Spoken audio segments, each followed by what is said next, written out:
All right, so welcome back to another episode of the Co-Sponsorship Show. This is a show dedicated for interviewing top eXp influential leaders here at eXp Realty. We interview and have conversations with agents all around the world, from agents that are solo operators, team agents, team leaders, organizational leaders, and everything in between. Today, I'm extremely excited to interview Chris Guercio out of La Jolla, California. Has a pretty sizable organization at eXp, but I think the cool thing about his story is that he was an operations manager for a team doing over $160 million in sales, and it's really cool to get the perspective of someone that is kind of like coming from a different angle. So, if you're a team lead or you're aspiring team lead or someone that's built running a brokerage, Chris would be a great person to connect with in the simple fact that he's already got the roadmap laid out. So, Chris, what were you doing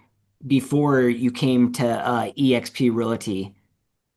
Yeah, thanks a lot for having me on here, Jesse. We had a team. I was the head of operations for the team, and it was pretty large. I mean, when we made the shift over to EXP, I think we were at 18 agents at that time. I ran all of the day-to-day operations and management of the team for the team leader.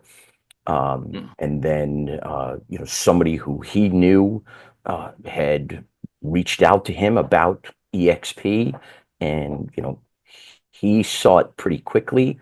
I did not immediately. I was not receptive to the idea at first. But once I took a look at it, it was bar none the smartest thing I'd ever seen. Gotcha. And then before the EXP, what brokerage were you at before? We were at Coldwell Banker. Okay, so a traditional model. Like, Yep. what was like the biggest eye-opening experience, like when you made that transition, and like what were you guys looking to solve, and what made you guys make that move over? Or we were the team leader who was I was I was a minority business partner with at that time. His non-compete had expired, and he had sold. He had his own brokerage, which he sold to Coldwell Banker's parent company, and uh, we were getting offers all over the place. Every brokerage, knew his non-compete was up, and we were super, super happy at Coldwell Banker. I mean, we had the best split that they offer, period. We had our own office, which they paid for. I mean, they covered everything. We loved our manager. We loved the people. So, we were really just taking offers to be like, okay, what do you got? What are you going to offer? But it's not like we had some sort of burning desire to make a switch. We were completely content.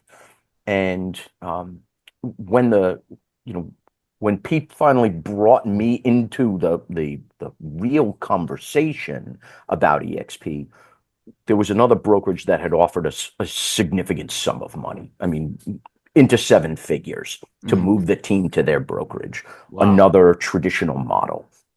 And obviously we took it pretty seriously, except the amount of money that they were offering didn't make any sense to me. So long story short, when I dug in, the terms associated with the money weren't anywhere close to what they made it sound like, and they had lied quite often to me about it. And it was only from our own digging that we found out. And on the day when we literally blew up that deal and told them to pound sand, that was the night that the guy who's now my sponsor at EXP chose to tell me, "Oh, don't worry, we were never going to go there. I want to move the team to EXP." Well, I was already in the red line, and then it was mushroom cloud. I Wow. knew nothing about. I had heard of EXP. That was it, and I went home that night thinking he'd lost his mind, thinking, "Oh my God, like I'm gonna have to, find a new gig." And I was very heavily invested personally and professionally in that team. And um, I went home to do research on it with the intention of killing the idea. It Mhm. wasn't to be like, yeah, I'm open to taking a look. I wanted to completely destroy this idea so that we weren't going to go to EXP. And the crazy part is, I sat down, I had poured myself a huge glass of wine, and I opened up my laptop to watch this stupid video that he sent me. And he's like, "Look, just watch this and tell me what you think." 10 minutes into watching the video, my entire attitude about it changed. And it was a Gene Frederick video, who I had never heard of at that point, but Googled him while I'm watching the video. And I'm like, okay, this guy's a really big deal. And for me, what got me was when they said team leaders, a Mhm. cap of 16,000, and team members, a cap of 8,000. When I ran our sales volume through that uh, compensation structure, I was like, we're going to save hundreds of thousands of dollars a year as a team. And so at that point, I was like, I, I'm an Italian, former lawyer from New York. Like, I am the trifecta of skepticism. You know what I mean? So immediately I switched into, this has got to be too good to be true. You know what I mean? So I spent the next 11 hours straight really now trying to talk myself out of the idea. Mm. You know what I mean? It was a complete reversal where originally it was, I want to kill this idea so that we don't go there. Now it's, holy shit, we need to go there. And I'm like, it can't be that good. And for 11 hours straight, I stayed up all night and watched everything I could find, read every article I could find.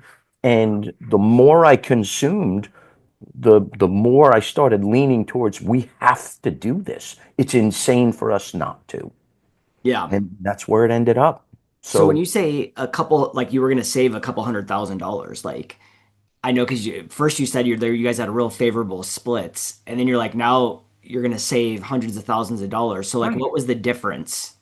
300, I had projected it would be 305,000 would be the savings across the whole team. And that was because of the cap. I mean, all of the team members got bootstrapped up to our cap. I mean, to our split at Caldwell. So we had a split which was very low, and a 6% franchise fee. So When you we say actually low, we netted out at 90-10. That included our franchise fee. So 4% split to the brokerage, 6% franchise fee.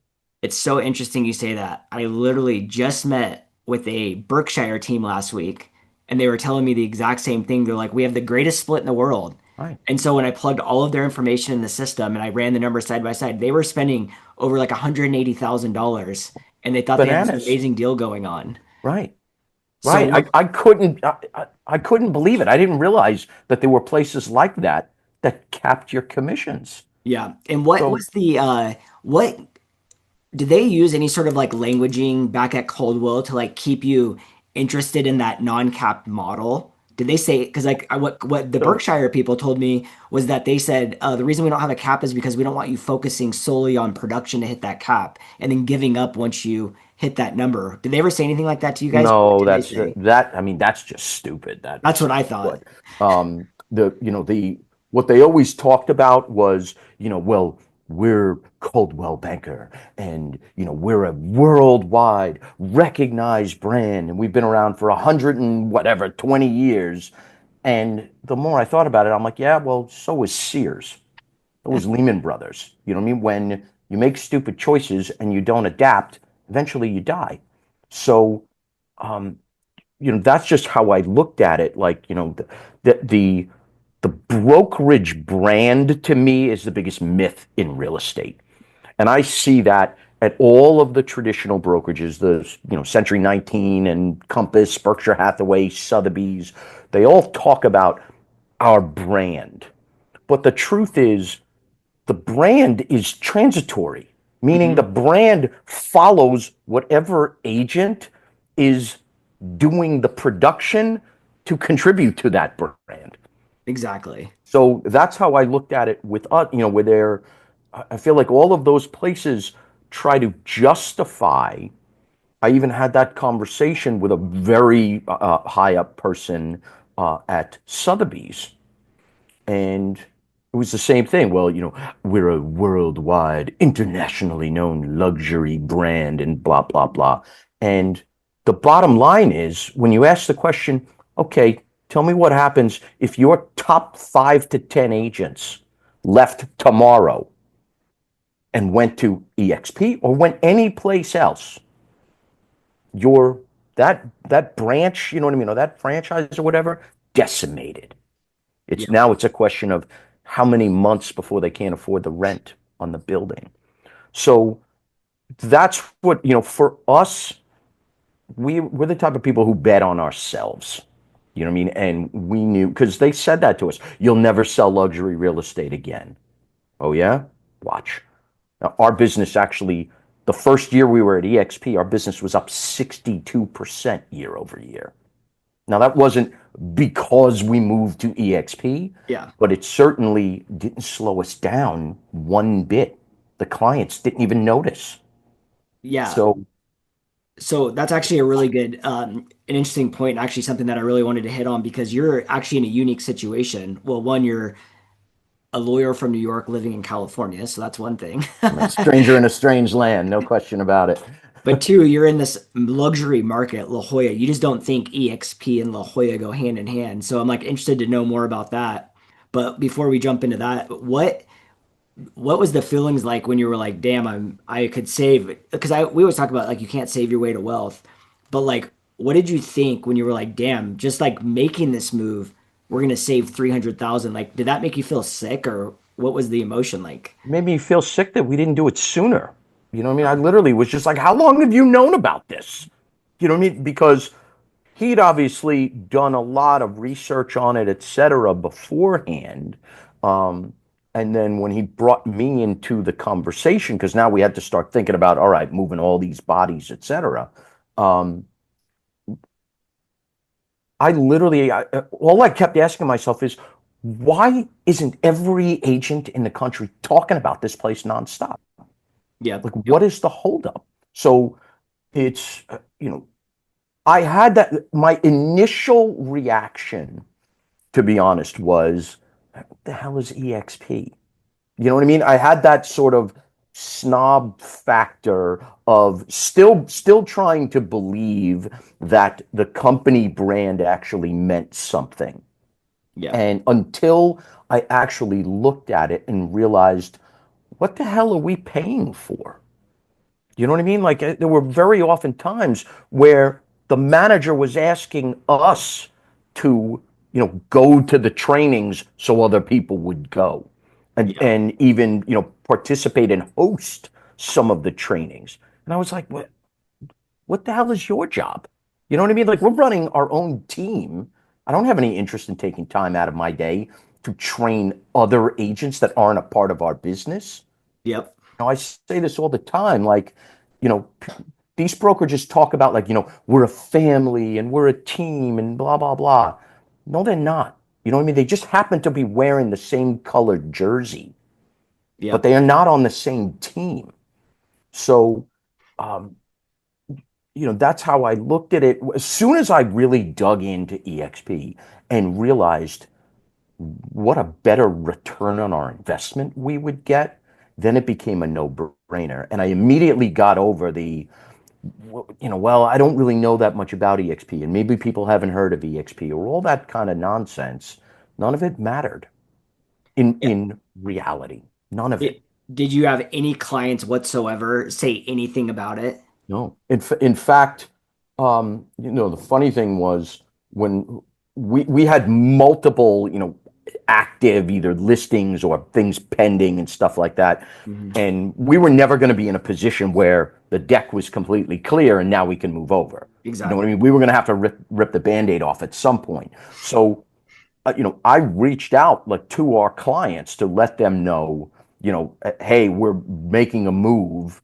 I wanted to get your thoughts on that. And I was super hyped about it. And 98% of the people that I reached out to said, Chris, what brokerage are you guys with now? Yeah. Because they knew the team brand, that the team leader that I worked with had spent years building his own brand and building his own identity that really transcended the brokerage. Yep. So it didn't matter where it said brokered by insert whoever. That made no difference. So the overwhelming majority of the clients had no idea we were with Coldwell Banker. So they were Yeah. like, we don't care, send us the paperwork. When because your guys' franchise agreement was coming up, you guys obviously were getting hammered by other brokerages, companies, all the things. What was the one thing that you were looking for that was missing in your business to get you guys go exploring? Was it just the sheer fact that the franchise agreement was coming up and you guys just wanted to see what was out there? Yeah, And it wasn't actually a franchise agreement. Like when he sold his independent brokerage to Coldwell Banker's parent company, oh, it was a gotcha. non-compete built into the sale. So Okay. that non-compete had expired. So now he was able to look at other options. And what were you And guys looking for? it was basically just like, all right, pitch me. You know what I mean? Like, I'm happy. You know what I mean? I'm in a good spot, but I tell people this all the time. Like, I'm loyal to, my significant other, my better half. Yep. Everybody else is secondary to her. No matter how much I like you. I mean, the loyalty is always measured against what's going to be the best thing that I can do for her. So I didn't have any loyalty to Coldwell Banker. I loved our manager, but I didn't feel any sense of like loyalty, like I owed him something. So it's, hey, if you've got something that's that much better, you know what I mean? Would I weigh that against, okay, the what are the drawbacks to having to move and switch over? It was as simple as that. I really always kind of look at it as, what do you pay? What do you get in return? And is Yep. that the best ROI? Yeah, value exchange. That simplifies everything. So it's not like I was really looking for any one particular thing to make a move.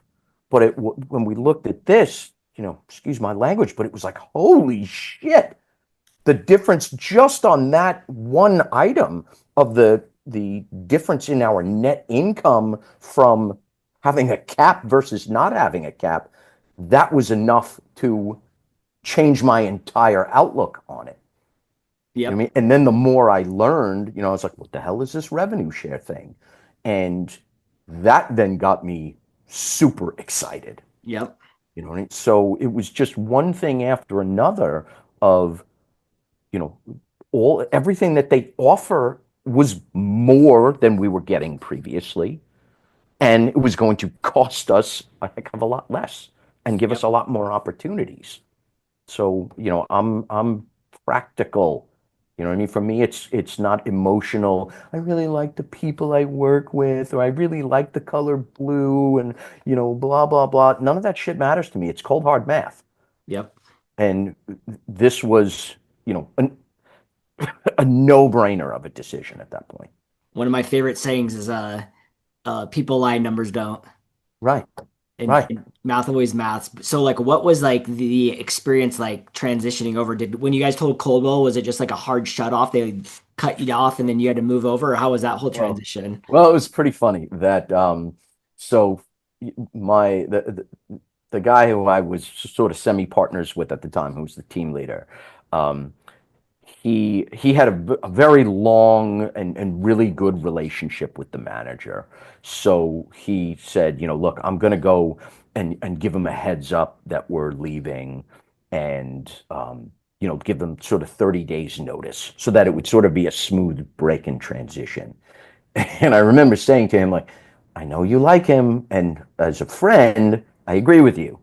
As your head of operations and an attorney, I'm like, that's a really bad idea. It's not going to go Hmm. well. And I said, they're going to kick us out of here the moment that happens. No, no way, no way. They would never do that to me. Boom. It was get out. You know what I mean? They did not want the fox in the hen house at that point.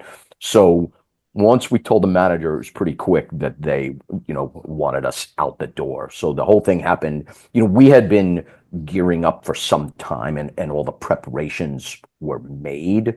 So it was a tiny bit of scrambling because, we thought we had a couple more weeks, Hmm. but all the prep work was done. So yeah, I mean, it was a pretty hard shut off at that point. And the nice thing was we didn't have to move offices. For us as a team, other than like the color of the flyers, and the awnings outside our office and the the welcome mat, not much changed. I mean, our operations really continued the same way. We just had a different logo on everything. So you guys had a physical location. Yeah. So how does that work inside of the EXP model? It is, it, it's a wonderful thing to have. Um, EXP, the whole point of this business model is, you know, cutting unnecessary expenses so that the agents can net the most money. So, the company as a whole is cloud based. The staff, I mean, all that kind of stuff, the operations, it's all handled in the metaverse. But having the physical space was a really sort of nice bonus because, um, agents like having an office to go to. You know what I mean? I've since opened another office in La Jolla down the street from the one where I used to work out of with two guys who I brought over from Compass. And, I'm a creature of habit. I like getting up, getting out the door, going to work every day. So Hmm. while it's not necessary to have an office, because I really run my entire business now from my laptop, Yep. but I like having the space. I like being able to have people around during the day and have that camaraderie. But truth is, most of the time I'm in my office with the door closed on Zoom calls like this all day, which I really could do from my living room couch. Oh yeah. You know what I mean? It's probably a totally unnecessary expense, but I do like having it. I like being in La Jolla and being able to quickly meet people and stuff like that. So, and we were actually able to get that office, the one that the team operated out of, designated as an official branch office for eXp so that our agents in our downline then were able to use that La Jolla address on their marketing materials. Oh, that's So, great. yeah, so it's not necessary at all to have an office, but it's a nice perk, Yep. and Yeah. it's a good draw. So like if an agent is in your marketplace and they need a La Jolla address, they can use your guys' office as that address in the MLS per se. Correct. That's so Correct. nice. Yep. And how many agents operate out of your office now? Well, now we have actually three of them in La Jolla. So mine that I opened up with a couple of partners, and then my sponsor has an office down the street, and his sponsor has an office in Bird Rock. Oh wow. So, what I mean? On my actual, I don't even have a team or anything like that anymore. It's just me. And then in the office that I'm in is a team of just two guys plus an office administrator. Um, and then I honestly don't know how many team members operate out of that office that I used to work out of, but between our combined downlines of mine and my sponsor's downline, we're probably at 300 or 400 agents in Hmm. San Diego that are able then to use that address. Nice. So what was when you moved everything over into the EXP system, like as far as like tools, resources, and training, like what was the biggest change that like you saw since you're you see it from a different Yeah. perspective, operations manager, like what was the biggest thing that you saw that people could inject into their business that would be very helpful for scalability and growth and attraction? The thing, like from a tools perspective, we had our own CRM that I took sort of a blank slate CRM and completely customized it for our business. And we just continued to use that just like, anybody can. But EXP now, they have, multiple different CRMs you could choose from that are included in your monthly fee that are more specifically geared towards real estate sales. Yeah. The thing that this is going to sound, I always say this is where I'm sort of becoming a little more California, than I ever used to be. But I didn't give any thought in joining EXP to the community. And Hmm. the reason why was we were our own community, so to speak. We were a pretty big team. We did a lot of team stuff together. We socialized together. We had our own space. So we really kind of had our own culture that the bigger picture didn't matter all that much to me when we actually joined. The biggest difference, though, that I've seen between the place where we were previously to now is things just like this, Hmm. where agents are leading, discussions and masterminds and things where they're just like, hey, you're a smart guy. Hey, I like you. And you're just pulling people in from all over the company. And, so it's really not just the company training, but how much I've learned just from being around other smart people that are not only willing to share, but sort of eager to share. Yeah. You know what I mean? There's if I went on all of them, I wouldn't get any work done. You know what I mean? My whole calendar is filled up with, oh, I got Jesse Zagorski's Agent Collective, and Elizabeth Riley's doing this one, and the Hive call, and Sean Kokoska's trainings. There's stuff happening all day, every day. Yep. So you can really plug in and learn, you know, getting a training from some assistant manager who hasn't sold a house in 10 years, you know what I mean? It was like, you got to talk to more people or do more open houses. That shit isn't helpful.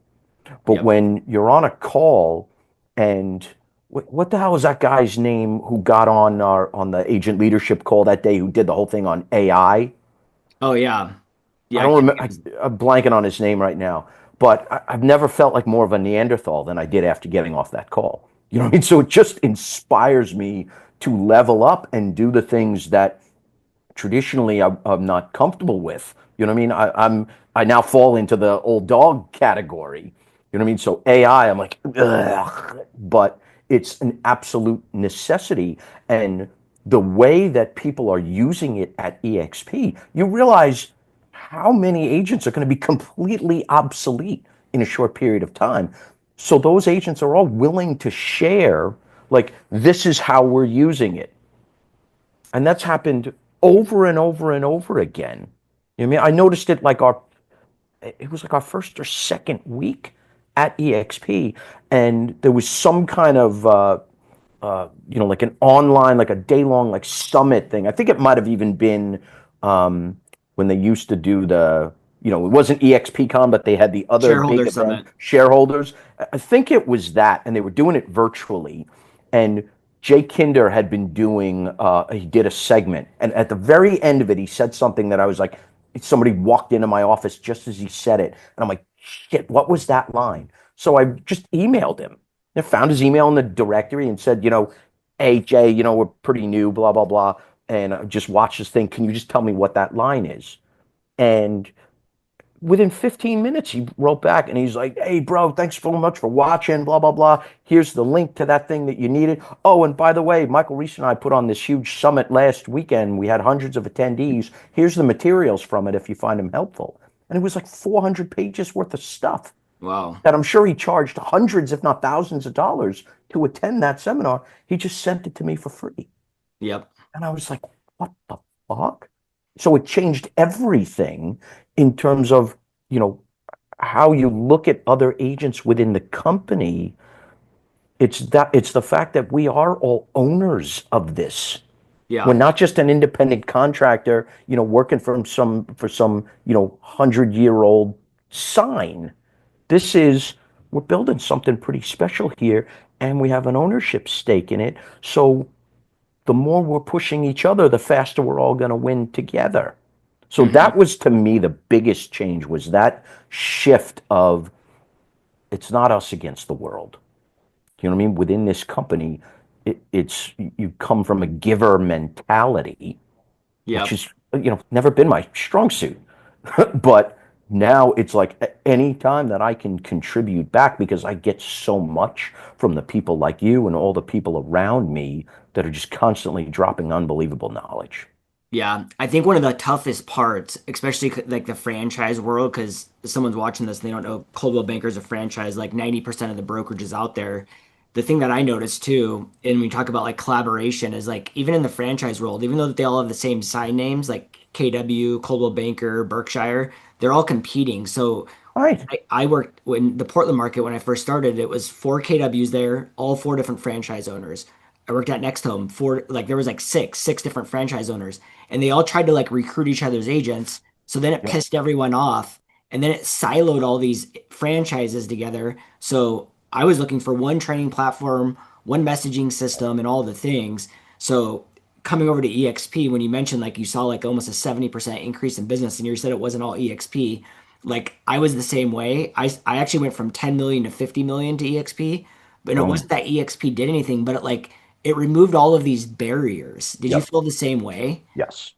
1,000%. You know what I Yeah. mean? We had so much more capital to deploy back into the business. Hmm. You know what I mean? And then between rev share and stock and all those sort of added things, it mushroom clouded. You know what I mean? It absolutely exploded that way. Yep. Yeah, So, it's funny because I talk to agents all the time, like outside of EXP, and like things I don't even like I take for granted every day is like the support, how easy it is to go hold of people, getting paid super fast. yeah. What is it like for your Compass, the people that you've brought over from Compass? Like, what do they say the difference is, and what's their experience like? These two guys, they laugh all the time. I used to drive them crazy where, the team leader, the guy I've known for many years and who I've become very, very friendly with. And every time he would do a deal, I would text him. I would do the math and text it to him. Just be like, that's how much you gave up on this transaction. That's how much you gave up on this transaction. And the straw that broke the camel's back was they sold a house for just under 22 million. Oh, damn. And they had an incredible split and an incredible deal with Compass. You know what I mean? Top shelf. They gave Compass 88 grand Damn. on that one deal. So, I was like, tell me when it hurts. Like, holy shit, what are you guys doing? And, that in particular was a deal that client had nothing to do with the brokerage he was at. It was his client who was going to follow him anywhere. Yep. So they love how much money they're saving. There's been absolutely no slowdown in their business whatsoever. In fact, their business is up as well. So, they've been super, super happy with the transition. Great. And, like I said, it was just a better return on investment. Yep. That's what it boiled down to. I just heard this podcast where the guy was saying that he was trying to lose weight and he told his instructor or his personal trainer, he said, every day that I don't show up, you can charge me $100. And then the guy didn't show up, and he just kept doling out the $100. And the trainer said, I thought this was going to get you motivated. And he's just like, it doesn't hurt enough. He's like, let's bump it up to $1,000. Right, So then he right, bumped it to 1,000, boom, never missed another day. right. And he's like, it just wasn't hurting enough yet. That's So, that's what has to happen. You know what I mean? So many people, they're like, I'm happy at my brokerage. yep. And it's not even that. You know what I mean? The really funny thing I notice all the time, I'll talk to a lot of agents that at the start of the conversation, they're like, I'm happy. I'm not looking to make a change. Yep. And when you ask them, like, right away, I'll start in and be like, okay, let's get a baseline for what we're talking about. So give me an idea of the production that you're doing. So I'll go down and, like the last 12 months, I mean, number of units sold, GCI, et cetera.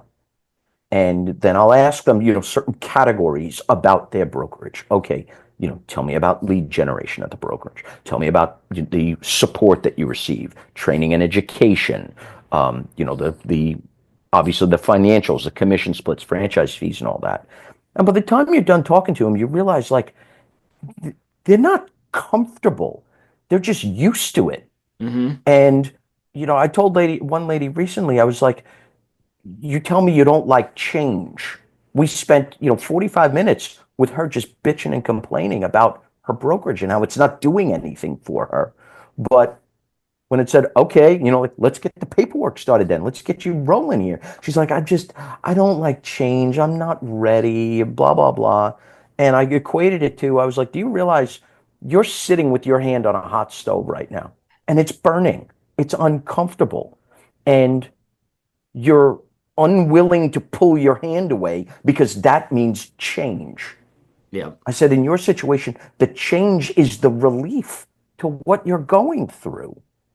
And then finally, you saw the light bulb go off. I said, hey, you tell me if you're Every agent is an individual. I train all my agents all the time. Don't be attached to the outcome. Because, Jesse, I'm sure you've seen this too. The people who you were certain would join and make the switch, they don't come. And the Yep. people that you were certain wouldn't end up making the move. Yep. So, I tell everybody, you don't be attached, never be attached to the outcome. And your only your only goal when you're talking to somebody about this is to make sure that they make whatever decision they're comfortable with all the facts, Yep. not bullshit rhetoric, not, the ideas that flow. Well, I just feel like, have it be based on something real. And then if they decide that, you know, no, I really like my manager so much that I'm willing to give up an extra $100,000 a year, you know what I mean? So that I'm being loyal to the manager. Hey, welcome to America. You know what I Yep. mean? Freedom of choice. It's nuts, but that's just my opinion. You know what I mean? And it comes down to that person. I mean, what's their, how great is that pain? And when do they want to end it? Yep. Plain and simple. It's interesting because I've talked to hundreds of agents, thousands probably, and asked them all the same story about moving brokerages, and they all say the same thing, same story you had. My brokerage cut me off. So then when you talk to agents and they're like, "I love my broker," it's like, "Well, have you ever moved brokerages before?" "Yep." "What happened?" "They cut me off, never talked to me again." It's like Exactly. your broker doesn't love you. Right. They're not your friend. Your You know, children love you, and if you fired your kid from their job, would they never talk to you again? Maybe for a couple of weeks, but you right. know, I've had so many managers over the years, who loved me when I was there and yep, now still give me the stink eye when you see exactly. them. Okay. You know what I mean? That it's exactly what you said. It's, and I say this all the time, you know what I mean? Loyalty is a matter of perspective. Yep, You know what I mean? If my being loyal to a manager results in me sort of being disloyal and to the detriment of my better half, no question. This, you yep, know what I mean? It's not it. It's you'll get 0.0% consideration in those terms. exactly. What's a strategy that's working right now that you're seeing that a lot of agents aren't using? I'm admittedly, I'm terrible with social media. I'm Yep, I'm I'm terrible at taking pictures. I'm totally resistant for whatever reason, and it's a real Achilles heel for me at this point. So that's like on my action item list of get better on social media. But I was when I was coming up as an agent and had no idea how to generate business as an agent. I did Mike Ferry's coaching. You know what I mean? And he's like, get on the phone. I'm good on the phone. So that's what I did was, active prospecting, for FISBO's expired, just listed, just sold, etc. So now I do a lot of the same the same strategies when I'm looking to attract agents to the company. I'm not shy, so I'll reach out to agents. I usually try to do a little bit of research on them first, and that just means check out their Instagram, check out LinkedIn, check out Facebook, get an idea of who I'm talking to. You know what I mean? And did that person post something that I found interesting? And I'll just reach out based on that. You know what I mean? You can find anybody's phone number and email, with a quick search. So I call them up. Hey, we never met, but I just started following you on Instagram, and I love that post that you did on blah blah blah. You know what I mean? And it's it's being genuine. I'm not trying to manufacture compliments. Like if I look at somebody's social media presence and I think they're a friggin' moron, like I'm not going to call. I'm not interested in working with that person. But when I find interesting people, particularly when I know that they're at a model that they're leaving a lot on the table, hmm then I'll reach out and, I don't spend a ton of time building rapport. That's going to happen over time. I like to just get right down to business and just say, listen, I mean, the reason I'm calling, I like what I see so far. I'd like to see if you'd be open to taking a look at this. Yep, When they say, a lot of them say to me, no, I'm really happy where I'm at. I'm comfortable where I'm at. totally get it. You know what I mean? We were super comfortable at our previous brokerage too. We weren't really looking to make a change. Fortunately, somebody who cared about us just insisted that we take a look at it, and it ended up being the smartest thing we've ever done. Yep. So, have you ever actually looked at eXp and done a side-by-side comparison? And then I let them know, look, you're not going to get a hard sell from me. You know what I mean? The truth is, from the money that we make off, like each individual agent, we've all had bar tabs bigger than that in Vegas at some point. It's not, you know what I mean? It's not a real huge needle mover for us on the attraction side. But for the person looking to make the change, it could be an absolutely life altering experience. Yep. So I tell them, you're not going to hurt my feelings if you're not interested, and it's completely up to you. You know what I mean? What I'd like to do is set up let's set an appointment where I can get to know more about you, your business, and your goals. And then together we could see if what we have to offer would be a benefit to you and be enough to move the needle. If not, I'm going to give you some pointers on how to improve your business. And at least you'll know, what the competition is offering. So guess what? I'm going to give you the leverage you need to go into your manager's office tomorrow and negotiate for an immediate raise. Like I that. mean, so I'm following that same sort of pattern every single time where I'm reaching out to somebody, and it's, you know, being prepared for the objection that you get 90+% of the time. Yep. No, I'm not interested. I'm happy where I'm at. Okay. You know what I mean? Let me ask you a question. Are you married? Yeah.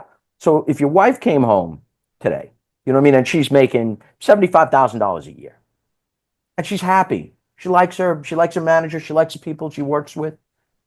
But somebody came along and wanted her to explore an option where she could make three, four, 500,000, $1 million a year. And she Yep. said, no, I don't even want to look at it. How would you feel? I'd be You know what like, I mean? And just sort of put it back on them, like, you know, I use the broccoli clothes. I always call them the broccoli clothes too. Like, you got kids? Yeah, I got kids. When they're young and you're trying to feed them stuff and you want to get them to try new things, you know what I mean? And they just say, "No, I don't wanna," and they just pull their face away and they don't even want to taste it, even though it's good for them, they're gonna like it, etc. But they just won't even open their mouth to try it. I'm like, are you the 3-year-old not eating his broccoli right now? Or do you want to take 20 minutes to take a look at something that might completely change your life? yep. And that's it. And if they say no, all right, next. A lot of times I'll ask them, you always try and turn it into a win. So essentially, I ask for a referral every time from the people who tell me no.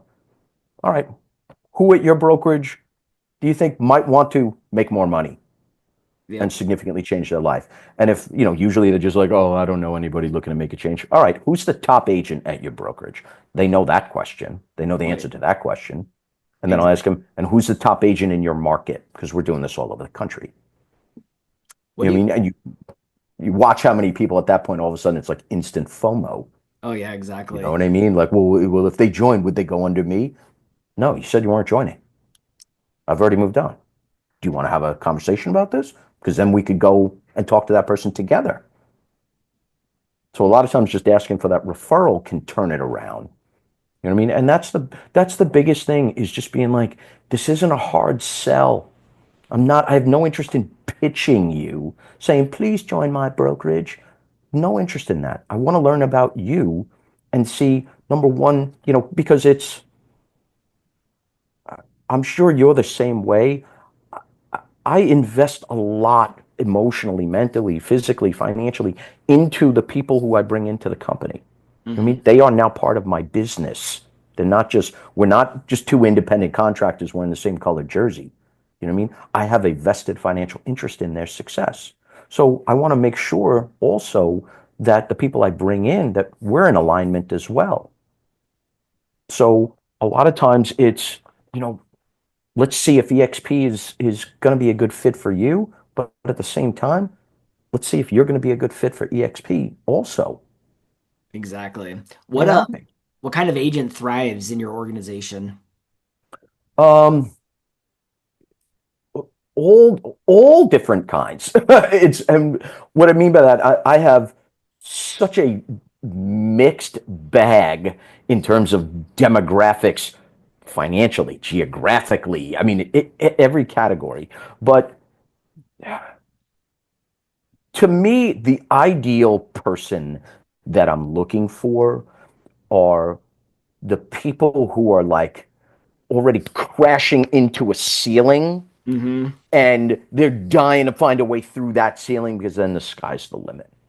I Yep. mean, I don't like, as soon as I start talking to somebody who they're like, well, what are you going to do for me? Are you going to give me leads and, how are you going to help me? Blah, blah, blah.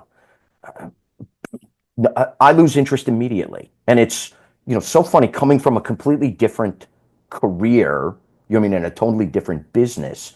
If a lawyer ever walked in when I was conducting interviews and was like, well, what are you guys going to pay me? And, how are you going to treat me? And can I call you 24 hours a day to ask you questions? I'm ripping up that resume right in front of the person, like, get out. This is the only industry where like the employed is like dictating terms. So those people who are always looking for someone else to, you know, give them a gold star and wipe their nose and wipe their ass and help them and give them everything, they are, especially now with the dawn of AI, they are becoming totally unnecessary and they're going to get pushed out of the business, in my Yep. opinion. So I want the people who are not just hustlers in business, but, the people like you, the people that I meet like John Pugh and Elizabeth Riley, and, the list goes on, where they like plugging into something bigger. You know what I mean? I have a sticky note taped down on my desk that says 1 + 1 = 4. So I always try to keep that in mind, that I'm always looking for that type of relationship that we're together going to grow exponentially. Yep. And, where both people are contributing to make it something bigger than either one of us could do alone. So those are the types of people that I'm always on the lookout for. I don't care if you're a new agent. I don't care if you're a very experienced agent, anything in between. It's, are you looking for a way to sort of crash through the ceiling and hit those next levels that, quite frankly, at your traditional brokerage, they're impossible to hit. They don't exist Yep. at a traditional brokerage. Exactly. Can you share a story with one of those agents that migrated from another brokerage into your organization and just saw massive growth? I've had countless agents who, in terms of sales, they've had huge growth. But on the attraction side, my favorite one is a kid out of New York who's on I think my fourth level, and um, he's bringing people in almost every week. He's recruiting somebody new. And he's just leading with value. He's like, I'm generating leads and building business that I need bodies to hand it off to. And he's recruited a ton of agents into the company. Randy Zibnock, who's one of my sort of partners in this, um, he's on my second level.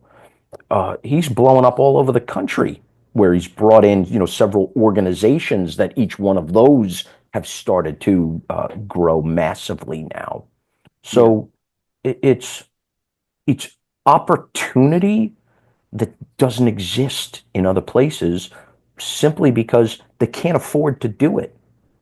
I love when other brokerages, they make fun of eXp and they're like, oh, that pyramid scheme and you guys are an MLM and blah blah blah. And I'm always just like, hey, asshole, you have a referral rewards program here. You know what I mean? Like, you literally have the same type of thing. It sucks. Sometimes it's a Starbucks gift card. You know what I mean? I had one lady who was trying to pitch me, and I asked her that question. She was trying to recruit me to her brokerage. And I said, look, I'm a recruiting machine. I love doing it. You know what I mean? And if I'm at your brokerage, like, I want to capitalize on that. What do I get if I bring an agent in? Oh, I'm so happy you asked me that question. For every agent you bring in, we're going to give you cash money. That's what she literally said. Cash money. If they stay for a year, they were going to give me $250. I was like, okay, I get that every year then that they stay? Oh, no, no, just the one time. Hmm. Okay, well, what happens if if I help those people bring other people in then? Well, then they would get the $250, not you. You know what I mean? So every real estate brokerage on the planet has an MLM component to it. They're all designed in the shape of a pyramid. Yep. You know what I mean? This is the only place that allows agents to be at the top of their own and grow it out and not just get leveraged. Exactly. So it's opportunity like I haven't seen anyplace else, and we've been very fortunate to really capitalize on it. Yep. What if someone were to join you in your organization, like is there any additional tools and resources that you support them with? Yeah, my big what I do now so sort of two sides to this.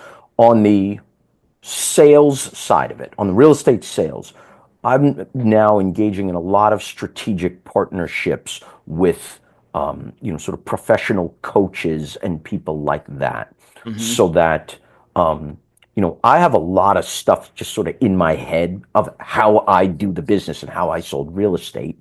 Um, but I don't have any sort of like an organized coaching program. So I engage in a lot of strategic partnerships now, some within eXp, some outside of eXp, so that there is like sort of a structured learning environment on top of the training that eXp provides. So that if you come in with me, you get plugged into this and get a lot of additional help in selling houses. I also make myself available to, the best advice I've ever gotten since being at eXp was from Chuck Vazio. And he says to me, Christopher, you save the people swimming towards the boat. I love that. That moment was life changing for me. So anybody who's putting in the effort, they have access to me 7 days a week. And Yep. I encourage them, call me. Like, odds are, whatever problem that you're having right now, I've stepped in that pile of dog shit at some point and I know how to clean off your shoe. You know what I mean? Or I've set that landmine off before. So, they have that kind of one-on-one access to me, and I'm happy to do it whenever needed.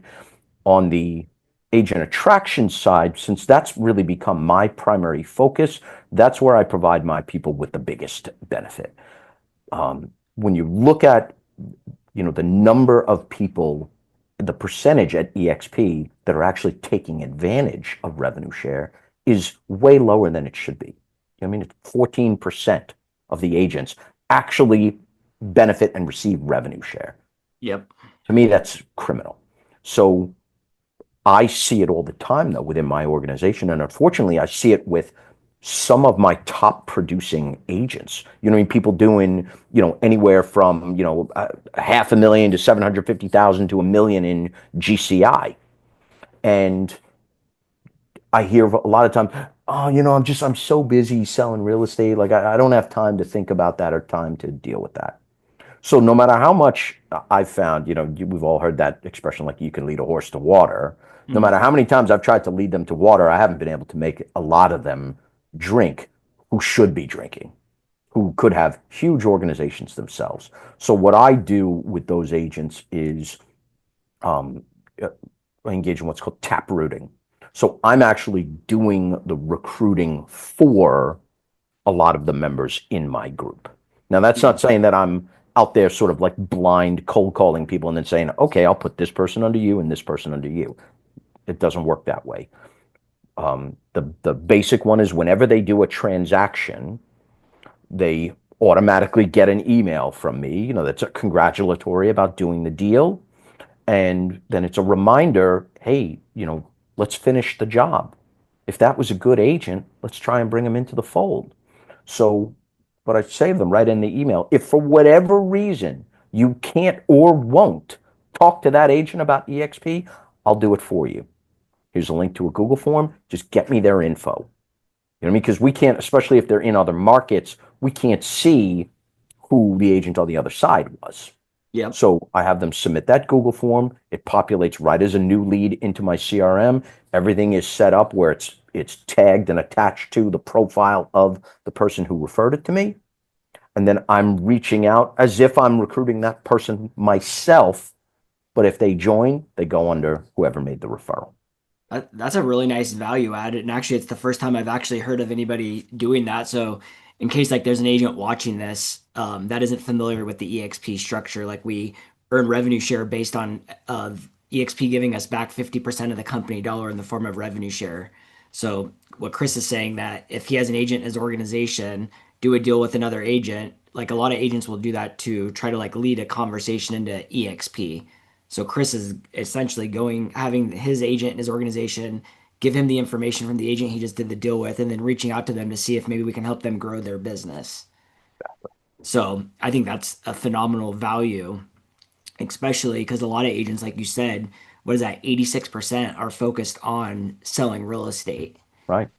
So, Right. So they're missing out on a great opportunity here. And, those are a lot of times those are layups. yep, You know what I mean? When you're looking to, that's not a cold call. Hey, you just closed the deal. I'm calling on behalf of Jesse Dow. You guys just closed the deal together. Congratulations. Jesse said you guys, it was a tough deal, but you were a great agent and you got through it. So listen, I'm calling because we want to do more work with you. You know what I mean? And then just roll right into my prospecting script, so to speak. It's really more of an outline. You know what I mean? I know bullet points, what I want to say, and where I'd like that conversation to go. But to somebody like me, that's a warm call. yep, You know what I mean? It's congrats. This person was raving about you. We want you in our airspace. You know what I mean? I'd like to get you into our ecosystem. So, exactly. and then it's the exact same process though of let's do a discovery call first and see does this even make sense for you? Because to some people, you know what I mean, it's you can even line up all the features and benefits side by side and it could be all green on EXP side and all red on the other side, but at the end of the day they're still like, no, I like it here. And how many times I hear people say to me, like, it's not about the money for me, it's about relationships. Like, what I mean? Then, like, I really like helping people. Go be a nurse. You know what I mean? This is sales. You know what I mean? People work for a living. You work to make money to provide for your family or for yourself. Exactly. So, you know what I mean? But if you're okay giving up a ton of extra money and you feel like you get that extra value from your brokerage, kudos, congrats. You know what I mean? And that's the end of it. Some people, though, sometimes they're just simply not ready.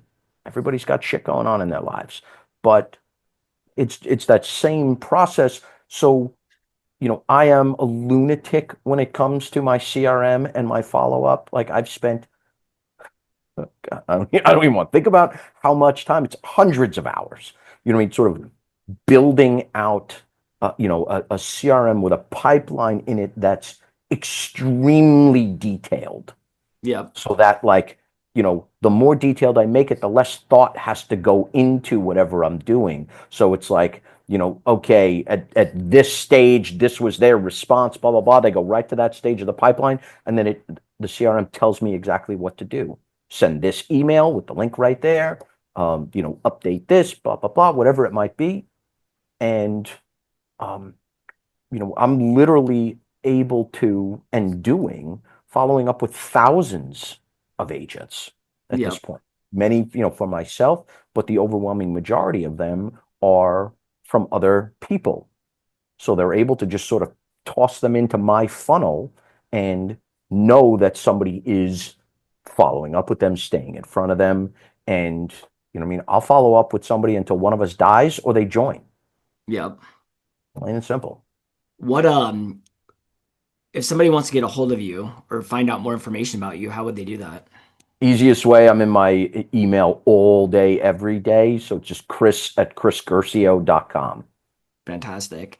And then what if you were to leave the audience with one piece of information, agent attraction or production, or maybe even both, Like, what would be something actionable they could take and inject in their business right now that would help them in the next 12 to 24 months? An action step in terms of, I mean, when it comes to agent attraction, it's get in the game and sort of, I would just start with one. You know what I mean? We've all seen that image of like, the guy like looking at the huge staircase, and it's like, look, you do it one step at a time. Yep, It's start, just, have the conversation. Stop, get rid of the head trash. Stop listening to knuckleheads that aren't making the type of money or aren't living the type of life that you want to live. You exactly. know what I mean? That's really, something that was always, I have to remind myself of that probably 2 or 3 times a week, but it's okay, am I going to listen to this person who's, 50 something years old, still renting, like, barely making rent every month, and just talks about, "Oh, well, I think, blah, blah, blah, blah, blah." I have to remind myself of, why would I give a shit what you think? You know what I mean? I'm going to go and talk to Kyle Whistle. You know what I mean? Guys who are making millions and millions and millions of dollars and living the life, having the lifestyle, the security, the freedom that I want, and ask those people, what do you do? And stop worrying about what anybody else thinks. That's the best piece of advice. And then it's take action. You know what I mean? That's always, I've been a student for so long. Sometimes you got to remember, like, it doesn't have to be perfect. You don't have to have all your notes neatly organized. Your CRM doesn't have to be set up perfectly. Pick up the damn phone and start taking action. And when you do that every single day, that's when you're going to see results. Exactly. No, I think that's perfect, whether it's agent attraction or production. It's like Yep. taking advice from the people that are actually doing it and not just saying that they're doing it, because we can all be led astray down the wrong path a lot of different Sure. ways, Yep. especially in the world of social media. I mean, everything is an Instagrammable moment now, and Yep. people just put all this garbage out there. And I see it because I'm heavily involved in the social media world. So Yeah. cool, Chris. Well, thanks for having this conversation, man. I really appreciate it. My pleasure, brother. And Thanks for having me. people are watching this and want to get in contact with Chris, I'll put up his email on the screen and down in the description below. But we'll see you guys on the next one. All Thanks. right.